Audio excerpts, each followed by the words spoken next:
نحمدہ ونصلی ونسلم علی رسولہ الکریم اما بعد فاعوذ باللہ من الشیطان الرجیم بسم اللہ الرحمن الرحیم وأقم الصلاة لذکری صدق اللہ مولانا العظیم وصدق رسولہ النبی الکریم الامین ونحن على ذلك لمن الشاہدین والشاکرین والحمد للہ رب العالمین رب اشرح لی صدری ویسر لی امری واحلل عقدۃ من لسانی یفقہوا قولی رب زدنی علما رب زدنی علما رب زدنی علما شفیع مطاع نبی کریم کسیم جسیم نسیم وسیم بلغ العلا بکمالہ کشف الدجی بجمالہ حسنت جمیع خصالہ صلوا علیہ وآلہ ان اللہ وملائکتہ یصلون علی النبی یا ایہا الذین آمنوا صلوا علیہ وسلموا تسلیما اللہم صلی علی سیدنا و مولانا محمد وعلی آل سیدنا و مولانا محمد مبارک وسلم وصلی علیہ۔ حضرات محترم، آپ کے سامنے میں نے قرآن مجید فرقان حمید میں سے تھوڑا سا حصہ تلاوت کرنے کا شرف حاصل کیا۔ اللہ کریم نے قرآن پاک کے اس حصے کے اندر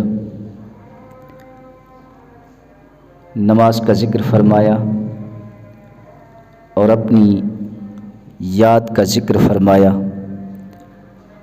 رب کائنات نے فرمایا وَأَقِمِ الصَّلَاةَ لِذِكْرِی، نماز قائم کرو میری یاد کے لیے، مجھے یاد کرنے کے لیے نماز قائم کرو، مجھے یاد رکھنے کے لیے نماز قائم کرو۔ اللہ اکبر۔ جتنے بھی فرائض اللہ کریم کی طرف سے مسلمانوں پر وارد ہوئے، ان سارے فرائض میں سے سب سے اہم فریضہ نماز ہے۔ کلمہ طیبہ پڑھنے کے بعد، دائرہ اسلام میں داخل ہونے کے بعد سب سے اہم فریضہ نماز۔ نماز کی فضیلت، نماز کی اہمیت باقی تمام فرائض سے زیادہ ہے۔ ہر فریضے کی، ہر فرض کی ایک اپنی فضیلت ہے، ہر فرض کی ایک اپنی حیثیت ہے۔ زکوٰۃ ہے، روزہ ہے، حج ہے، اپنے اپنے مقام پر ان کی بھی ایک فضیلت اور حیثیت ہے، لیکن ان فرائض میں سے سب سے اہم فریضہ نماز ہے۔ اگر ان فرائض کی طرف اگر آپ توجہ کریں تو ان فرائض میں سے نماز کے علاوہ ہر فرض کے اندر کچھ نہ کچھ رعایت ہے، کچھ نہ کچھ سہولت ہے، لیکن نماز کے اندر کوئی رعایت نہیں۔ مثلا روزہ فرض ہے، روزہ کے اندر رعایت یہ ہے کہ اگر کوئی شخص بیمار ہے، روزہ نہیں رکھ سکتا، یا اسے بعد میں امید بھی نہیں روزہ رکھنے کی، تو وہ روزے کا نیم البدل ہے وہ ادا کرے، روزے کا فدیہ ہے وہ ادا کرے۔ اللہ اکبر۔ اسی طرح روزہ تندرست پر، صاحب طاقت پر رکھنا لازمی ہے، فرض ہے۔ اگر کوئی شخص کمزور ہے، بیمار ہے، لاغر ہے، کوئی شرعی عذر ہے، تو اس وجہ سے روزے کا نیم البدل اس کا فدیہ ہے۔ اسی طرح زکوٰۃ بھی فرض ہے، زکوٰۃ فرض ہے، لیکن اس شخص پر فرض ہے جو صاحب نصاب ہو۔ جو صاحب نصاب نہیں اس پر زکوٰۃ فرض نہیں۔ جو امیر ہے اس پر فرض ہے، جو غریب ہے اس پر فرض نہیں۔ یہ زکوٰۃ صاحب نصاب سے لے کر امراء سے لے کر غرباء میں تقسیم کی جاتی ہے۔ اللہ اکبر۔ اس فرض کے اندر لینے والے بھی ہیں، دینے والے بھی ہیں۔ لیکن بات سمجھانے کا جو مقصد ہے وہ یہ ہے کہ زکوٰۃ ہر بندے پر فرض نہیں، ہر بندے پر، مرد ہو، عورت ہو، چھوٹا ہو، بڑا ہو، امیر ہو، غریب ہو، برابر یہ زکوٰۃ ہر بندے پر فرض نہیں۔ جو صاحب حیثیت ہے، جو صاحب نصاب ہے، زکوٰۃ صرف اس پر فرض ہے، یعنی اس کے اندر بھی ایک رعایت کی گنجائش ہے۔ اسی طرح حج ہے تو حج بھی صاحب حیثیت پر، صاحب نصاب پر، صاحب طاقت پر پوری زندگی کے اندر ایک مرتبہ حج کرنا فرض ہے۔ جو صاحب نصاب نہیں، جو صاحب طاقت نہیں، غریب ہے، مسکین ہے، تو اس پر حج فرض نہیں، یعنی یہ بھی ایک رعایت ہے۔ تو اسی طرح فرائض کے اندر جو اہم فرائض ہیں رب کی طرف سے ہے، نماز، روزہ، زکوٰۃ، حج، ان چاروں فرائضوں کے اندر کلمہ طیبہ کے بعد ان چاروں فرائض کے اندر اگر نگاہ ڈالی جائے، توجہ کیا جائے، غور کیا جائے تو روزے کے اندر بھی کچھ رعایت ہے، زکوٰۃ کے اندر بھی کچھ رعایت ہے، حج کے اندر بھی کچھ رعایت ہے، لیکن نماز ایسا فریضہ ہے کہ اس کے اندر کوئی رعایت نہیں ہے، کوئی رعایت نہیں ہے۔ ہر ممکن بندہ کوشش کرے نماز ادا کرے، نماز کھڑے ہو کر ادا نہیں کر سکتا، بیٹھ کر کرے، بیٹھ کر ادا نہیں کر سکتا، لیٹ کر کرے، یعنی یہ اہم فریضہ نماز کہ اس کے اندر بہت ہی کم رعایت ہے۔ مرد ہو، عورت ہو، امیر ہو، غریب ہو، نماز کے لحاظ سے امیر غریب کا فرق نہیں، نماز کے لحاظ سے صاحب نصاب ہونا ضروری نہیں، نماز کے لحاظ سے چھوٹے بڑے کا ہونا ضروری نہیں۔ اللہ اکبر۔ ایک حدیث یہ آتی ہے کہ جب بچہ 7 برس کا ہو جائے تو اسے نماز پڑھنا سکھاؤ، جب 10 سال کا ہو جائے تو اسے مار پیٹ کر نماز کی اس کی عادت اس میں ڈالو۔ اللہ اکبر۔ یہ نماز اگر توجہ کریں، جتنے بھی فرائض دنیا کے اندر اللہ کریم نے نازل فرمائے، میرے آقا علیہ الصلوۃ والسلام کو حکم ہوا اللہ کی طرف سے، روزہ فرض ہو گیا، زکوٰۃ فرض ہو گئی، حج فرض ہو گیا، نماز فرض ہو گئی۔ یہ چاروں فرائض کلمہ طیبہ کے بعد چاروں فرائض میں سے نماز، روزے کا حکم بھی میرے آقا دنیا پر تھے، فرش دنیا پر تھے، روزے کا حکم ہوا، فرش دنیا پر میرے آقا تھے، زکوٰۃ کا حکم ہوا، فرش دنیا پر میرے آقا تھے، حج کا حکم ہوا۔ نماز ایسا فریضہ ہے، میرے آقا زمین پر نہیں تھے، میرے آقا لامکانوں پر تھے۔ قرآن فرماتا ہے سبحان الذی اسری بعبدہ لیلا من المسجد الحرام الی المسجد الاقصی الذی بارکنا حولہ لنریہ من آیاتنا انہ هو السمیع البصیر۔ نماز کا حکم اس وقت ہوا کہ جب آقا علیہ الصلوۃ والسلام دنیا سے تشریف لے جا رہے تھے، آسمانوں کو کراس کیا، رب کی بارگاہ میں سدرہ کو کراس کیا، عرش اعظم پر اس مقام پر پہنچے، ثم دنا فتدلی فکان قاب قوسین او ادنا، کہ جس مقام پر سارے پردے ہٹ گئے، سارے حجابات ہٹ گئے، ساری دوریاں ختم ہو گئی، خدا اپنے محبوب کو دیکھ رہا تھا، محبوب اپنے خدا کو دیکھ رہا تھا۔ اللہ اکبر۔ اس مقام پر یہ نماز کا تحفہ ملا، 50 نمازوں کا تحفہ ملا۔ اللہ اکبر۔ میرے آقا جب واپس آئے، چھٹے آسمان پر حضرت موسیٰ علیہ السلام موجود تھے، میرے آقا علیہ الصلوۃ والسلام کو واپس رب کی بارگاہ میں بھیجا، نمازیں معاف کراؤ۔ میرے آقا واپس گئے، 5 نمازیں معاف ہوئی، پھر آئے، پھر واپس بھیجا، پھر میرے آقا واپس تشریف لے گئے، پھر 5 نمازیں معاف ہوئی۔ اسی طرح میرے آقا نے 9 چکر لگائے اور ہر چکر پر 5 نمازیں معاف ہوتی رہی۔ 9 کو 5 سے ضرب دیں تو 45 بنتے ہیں، تو ہر چکر پر 5 نمازیں معاف ہوتی رہی۔ 9 چکر لگائے، 9 چکر لگنے کے بعد 45 نمازیں معاف ہو گئیں، 5 نمازیں باقی رہ گئیں۔ اللہ اکبر۔ یہ وہ تحفہ ہے نماز کا کہ یہ تحفہ اللہ کریم نے دنیا پر نہیں عطا فرمایا، یہ عرش پر لامکانوں پر میرے آقا کو عطا فرمایا۔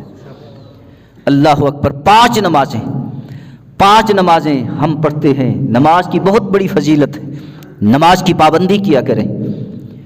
اللہ اکبر۔ نماز کی پابندی کریں، ذوق و شوق کے ساتھ، خشوع خضوع کے ساتھ نماز ادا کریں۔ نماز ہم 5 پڑھتے ہیں، 5 نماز پڑھتے ہیں، 5 نمازیں فرض ہیں نا، بولیے 5 نمازیں 5 فرض ہیں، ہم 5 نمازیں ادا کرتے ہیں۔ نمازیں ہم 5 پڑھتے ہیں لیکن ثواب ہمیں 50 کا ملتا ہے۔ نمازیں 5 پڑھتے ہیں، ثواب 50 کا ملتا ہے۔ اللہ اکبر۔ یہ نمازیں کیا کہنا نماز کی فضیلت کا، کہ نماز کی شان کیا ہے، نماز کی فضیلت کیا ہے۔ صحیح بخاری کی حدیث ہے، میرے آقا علیہ الصلوۃ والسلام نے فرمایا کہ نماز اس انداز کے ساتھ پڑھو گویا کہ تم نماز خدا کو دیکھ رہے ہو۔ نماز اس انداز کے ساتھ پڑھو گویا کہ تم خدا کو دیکھ رہے ہو۔ اگر یہ طاقت نہیں تو یہ تصور کرو کہ خدا تمہیں دیکھ رہا ہے۔ اللہ اکبر۔ دونوں پہلوؤں کو اگر دیکھا جائے کہ نماز کے اندر خدا کو دیکھنا اور خدا کا بندے کو دیکھنا، دونوں بڑی عظیم نعمتیں ہیں، دونوں عظیم نعمتیں ہیں۔ خدا کو دیکھنا بھی عظیم نعمت، خدا کا بندے کو دیکھنا کی بہت بڑی عظیم نعمت، اور یہی دونوں نعمتیں نماز کے اندر عطا ہوتی ہیں، نماز کے اندر نصیب ہیں۔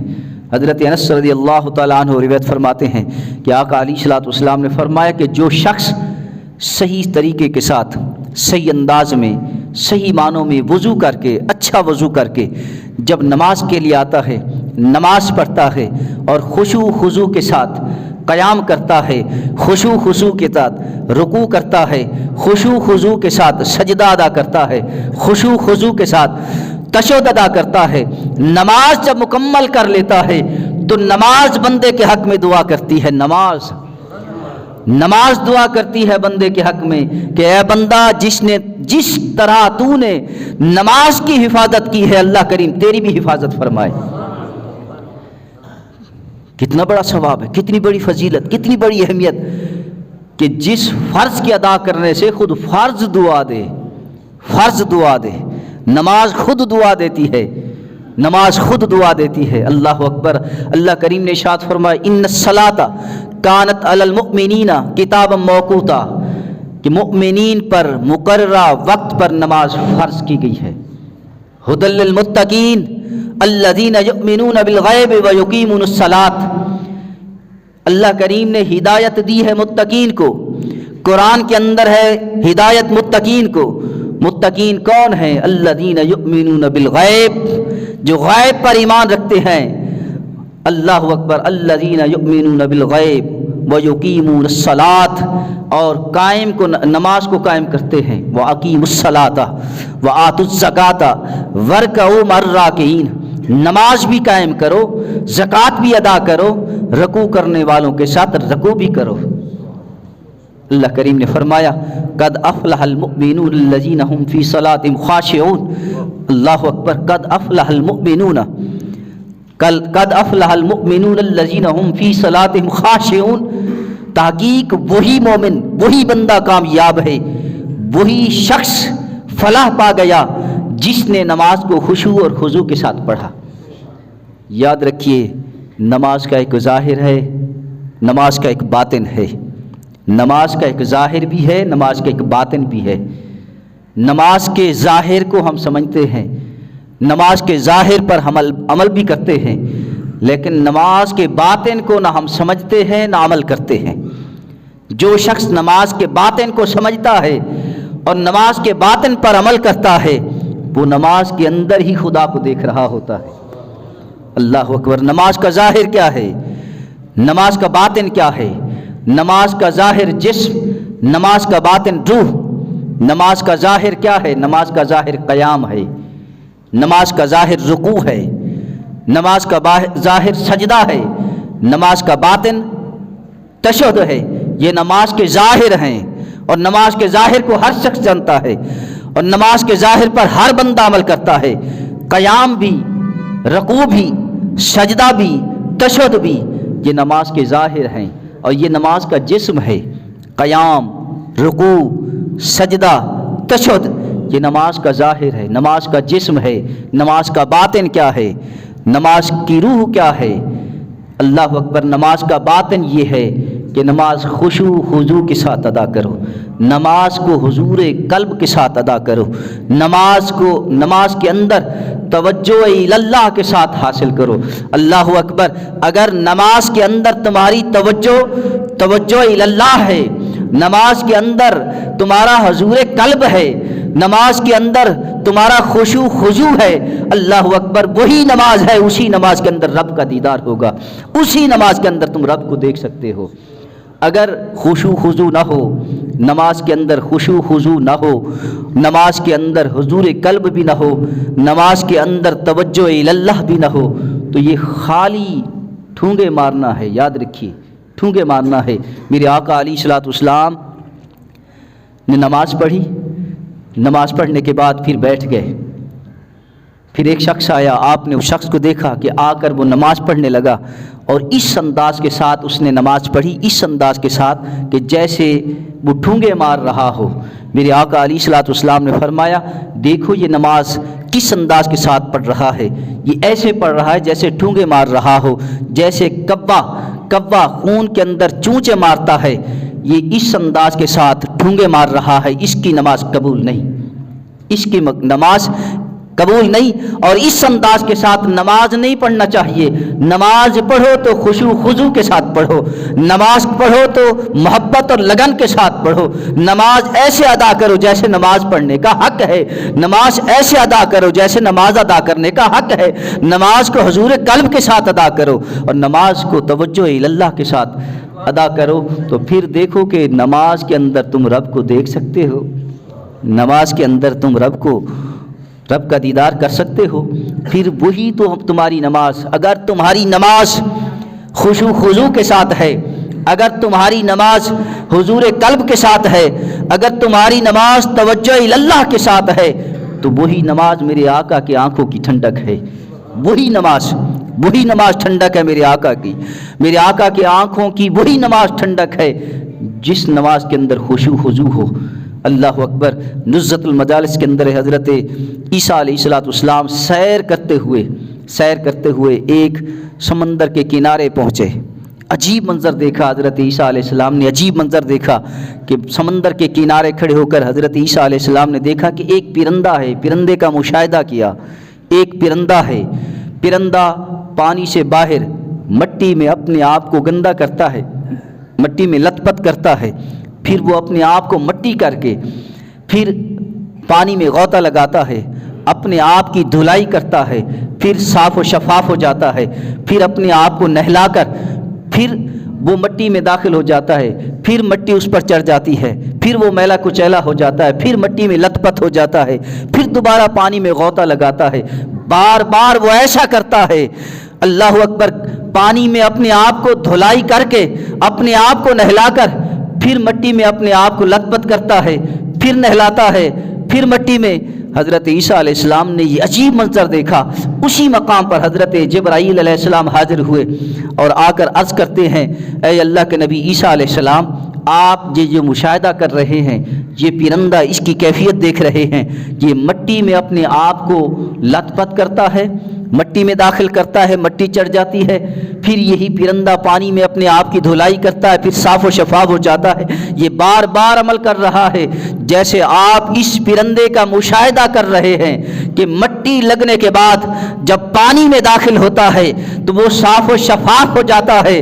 حضرت جبرائیل نے حضرت عیسیٰ علیہ السلام سے کہا، اے اللہ کے نبی آخر الزمان، پیغمبر اسلام، آقا علیہ الصلوۃ والسلام، اللہ کے آخری نبی جو ساری کائنات کے لیے نبی بن کر آئے، ساری دنیا کے لیے، سارے جہانوں کے لیے نبی بن کر آئے. آقا علیہ الصلوۃ والسلام کی ایک امت ہوگی، اس امت کے بھی گناہ ہوں گے. وہ گناہ میں اسی طرح لت پت ہوں گے، اسی طرح ان پر گناہ بھی چڑھ جائیں گے، مٹی کی طرح. جیسے اس پرندے پر مٹی چڑھ گئی، یہ پرندہ جیسے پانی میں داخل ہو کر اپنی دھلائی کر لیتا ہے، صاف و شفاف ہو جاتا ہے، اسی طرح اللہ کے آخری نبی صلی اللہ علیہ وسلم کی امت بھی اسی طرح جب گناہوں سے لت پت ہوگی، جب وہ صحیح معنی پنجگانہ نماز ادا کرے گی تو وہ بھی اسی طرح دھل جائے گی جیسے پرندہ پانی میں دھل جاتا ہے۔ اللہ اکبر۔ کون سا دور تھا حضرت عیسیٰ علیہ السلام کا؟ دور تھا، وقت تھا حضرت عیسیٰ علیہ السلام کا۔ میرے آقا علیہ الصلوۃ والسلام تو کئی عرصہ بعد دنیا میں تشریف لائے۔ اللہ اکبر۔ آقا علیہ الصلوۃ والسلام کی امت کی پنجگانہ نماز کی مثال بھی حضرت جبرائیل علیہ السلام حضرت عیسیٰ علیہ السلام کو اس وقت دے رہے ہیں۔ حضرت جبرائیل علیہ السلام حضرت عیسیٰ علیہ السلام کو اس وقت حضور کی امت کی ان گناہوں کی اور ان پنجگانہ نماز کی مثال اس وقت دے رہے ہیں۔ اللہ اکبر۔ یہ شان ہے امت محمدیہ کی، اور یہ شان ہے اس نماز کی جو اللہ کے نبی پر آقا علیہ الصلوۃ والسلام پر 5 نمازیں فرض ہوئیں، اور وہی 5 نمازیں ہمیں نصیب ہیں۔ نماز کی پابندی کریں، نماز پر عمل کریں۔ حدیث پاک ہے، میرے آقا علیہ الصلوۃ والسلام تشریف لے جا رہے تھے، حضرت ابو ذر غفاری رضی اللہ تعالیٰ عنہ بھی میرے آقا کے ساتھ تھے۔ حضرت ابو ذر غفاری، سردیوں کا موسم تھا، موسم خزاں تھا، آقا علیہ الصلوۃ والسلام جا رہے تھے اور ایک درخت کے قریب پہنچے۔ حضرت ابو ذر غفاری قریب ہیں، ساتھ ہیں، درخت کے قریب پہنچے، درخت کی 2 شاخوں کو میرے آقا نے پکڑا، پھر 2 شاخوں کو پکڑ کر میرے آقا نے ان 2 شاخوں کو ہلایا۔ جیسے ہلایا تو موسم خزاں میں، کیونکہ پتجھڑ موسم ہوتا ہے جسے پتجھڑ موسم کہتے ہیں، پتے تیزی کے ساتھ جھڑتے ہیں اور بعض اوقات خود بخود جھڑ جاتے ہیں، بعض اوقات ہلانے سے پتے جھڑتے ہیں۔ میرے آقا علیہ الصلوۃ والسلام صرف سمجھانے کے لیے 2 شاخوں کو ہلایا، 2 شاخوں کو ہلانے سے وہ پتے تیزی کے ساتھ جھڑے۔ میرے آقا علیہ الصلوۃ والسلام نے فرمایا، ابو ذر تم نے دیکھا ہے کہ یہ پتے، درخت کے پتے کتنی تیزی کے ساتھ جھڑ رہے ہیں؟ حضرت ابو ذر نے عرض کیا، یا رسول اللہ دیکھا ہے۔ میرے آقا نے فرمایا، جو شخص میری امت میں سے جو شخص صحیح معنی پنجگانہ نماز کی پابندی کرتا ہے اس کے جسم سے گناہ ایسے جھڑتے ہیں جیسے درخت سے پتے جھڑ رہے۔ اللہ اکبر۔ میرے آقا علیہ الصلوۃ والسلام نے فرمایا، ایک شخص کسی کا گھر ہو اور اس گھر کے سامنے نہر جاری ہو اور اس نہر کے اندر وہ گھر والا دن کے اندر 5 مرتبہ غسل کرے، اس نہر میں دن میں 5 مرتبہ غسل کرے، کیا اس کے جسم پر کوئی میل کچیل رہے گی؟ صحابہ نے عرض کیا، یا رسول اللہ نہیں۔ میرے آقا علیہ الصلوۃ والسلام نے فرمایا، 5 نمازیں اس کی مثل ہیں کہ جو شخص جس شخص کے سامنے نہر جاری ہو اور اس نہر کے اندر وہ 5 مرتبہ غسل کرے، 5 مرتبہ غسل کرنے سے جیسے اس کے جسم پر کوئی میل کچیل نہیں رہتی، اسی طرح صحیح معنی پنجگانہ نماز ادا کرنے والے پر اس کے جسم پر کوئی گناہ نہیں رہتا۔ اللہ اکبر۔ آقا علیہ الصلوۃ والسلام خود بھی اس انداز کے ساتھ نماز ادا کرتے کہ رکت طاری ہو جاتی، جسم کانپنے لگتا، آنکھوں سے آنسو نکل آتے، داڑھی مبارک، ریش مبارک تر ہو جاتی۔ حضرت سیدہ ام المؤمنین حضرت عائشہ صدیقہ رضی اللہ تعالیٰ عنہ سے سوال کیا گیا کہ آپ ہمیں اللہ کے نبی کی کوئی عجیب بات بتائیں۔ اللہ اکبر۔ آپ نے فرمایا، عجیب بات یہ ہے کہ ایک رات کا وقت تھا، رات کے وقت اللہ کے نبی اٹھے کہ نفل ادا کریں، نماز کے لیے کھڑے ہوئے، جب حالت قیام میں تھے اللہ کے نبی اتنا روئے، آنکھوں سے آنسو نکلے، ریش مبارک تر ہو گئی۔ اللہ اکبر۔ پھر رکوع میں گئے، میرے آقا رکوع میں روتے رہے، پھر سجدے میں گئے، پھر سجدے میں روتے رہے، پھر تشہد میں گئے، میرے آقا تشہد میں روتے رہے۔ جب سلام پھیرا، حضرت سیدہ عائشہ صدیقہ رضی اللہ تعالیٰ عنہ عرض کرتی ہے، یا رسول اللہ صلی اللہ علیہ وسلم، کیا آپ معصوم نہیں؟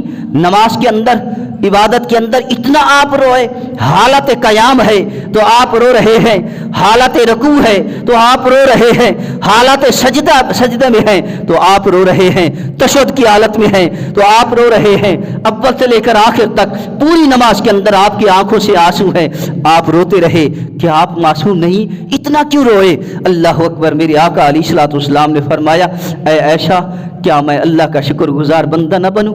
کیا میں اللہ کا شکر ادا نہ کروں؟ اللہ اکبر۔ ضروری نہیں کہ بندہ معصوم الخطا ہو تو رب کی عبادت نہ کرو، یہ ہمارے لیے سبق ہے۔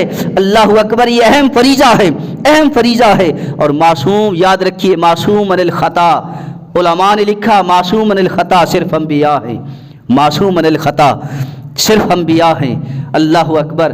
تو پھر اللہ کے نبی معصوم ہو کر یہ ہمیں درس دے گئے کہ جب رب کی عبادت کرو تو رب کی عبادت کے اندر اپنے آپ کو رب کی بارگاہ میں اتنا عاجز سمجھو کہ تمہاری آنکھوں سے خوف خدا سے آنسو نکل آئیں۔ نماز کے اندر صرف اور صرف خوف خدا سے آنسو نکلیں تو نماز نہیں ٹوٹتی، صرف اور صرف نماز کی آنکھوں سے، خوف خدا سے، نماز کی آنکھوں سے، نماز کے اندر آنکھوں سے جب آنسو نکلیں تب نماز نہیں ٹوٹتی۔ اگر درد کی وجہ سے یا کسی اور وجہ سے یا کسی اور دکھ کی وجہ سے اگر آنسو نکلیں تو علماء کہتے ہیں کہ نماز ٹوٹ گئی، لیکن اگر خوف خدا سے، رب کے خوف سے، حضرت امام زین العابدین رضی اللہ تعالیٰ عنہ اس انداز کے ساتھ نماز ادا کرتے، جب نماز ادا کرتے تو حالت نماز میں آپ کا جسم کانپتا رہتا۔ اللہ اکبر۔ حضرت عمر فاروق رضی اللہ تعالیٰ عنہ، صحابہ کرام کی زندگیاں ہمارے لیے مثالیں ہیں، صحابہ کرام کے عمل ہمارے لیے مثالیں ہیں۔ حضرت سیدنا فاروق اعظم رضی اللہ تعالیٰ عنہ جب نماز پڑھتے تو حالت نماز میں اس انداز کے ساتھ کھڑے ہو جاتے کہ اگر کوئی پرندہ بھی آپ کے سر پر آ کر بیٹھتا تو اسے خبر نہ ہوتی کہ یہ زندہ ہے یا روح پرواز ہو گئی۔ اللہ اکبر۔ نماز سے محبت کریں، نماز سے دل لگائیں، یہ اہم فریضہ ہے۔ نماز کی پابندی کریں، نماز کو صحیح مانیں۔ پہلے تو آپ کوشش کریں نماز کو جماعت کے ساتھ ادا کریں اور مسجد میں ادا کریں، کوشش کریں حتی الامکان آپ کوشش کریں جماعت میں پہنچیں۔ کسی عذر کی بنا پر جماعت میں نہیں پہنچ سکے تو نماز کو چھوڑیں نہ، نماز کو ادا کریں۔ جس مقام پر موقع ملے نماز کی پابندی کریں۔ دعا کریں اللہ کریم ہم سب کو عمل کی توفیق عطا فرمائے۔ وآخر دعوانا الحمدللہ۔